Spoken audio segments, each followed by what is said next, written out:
Punjab assembly की public accounts committee में PTI दौरे हुकूमत में सैकड़ों बोगस मुलाजमीन की भर्ती का इंकशाफ सामने आ गया। रिपोर्ट के मुताबिक बोगस मुलाजमीन की भर्ती से 87 मिलियन रुपए की माली बेज़ाब्तगी हुई है।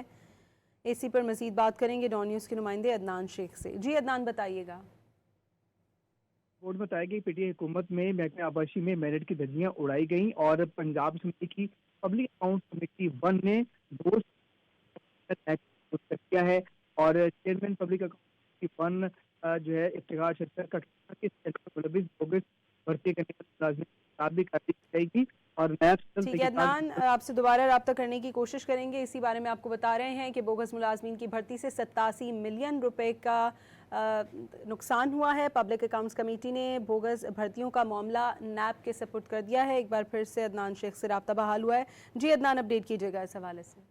जी बिल्कुल, chairman public accounts committee Iftikhar शक्कर का कहना था कि इस स्कैंडल में मुलविस बोगस भर्तियां करने वाले मुलाजिमिन के खिलाफ भी कार्रवाई की जाएगी और नैब से जल्द तहकीकात मुकम्मल करवाने की दरख्वास्त की जाएगी। और इस मौके पर जो सेक्रेटरी आपाशी थे वासिद, उनका कहना था कि स्कैंडल के मुकम्मल आपाशी ने अपनी भी इंक्वायरी शुरू कर दी है।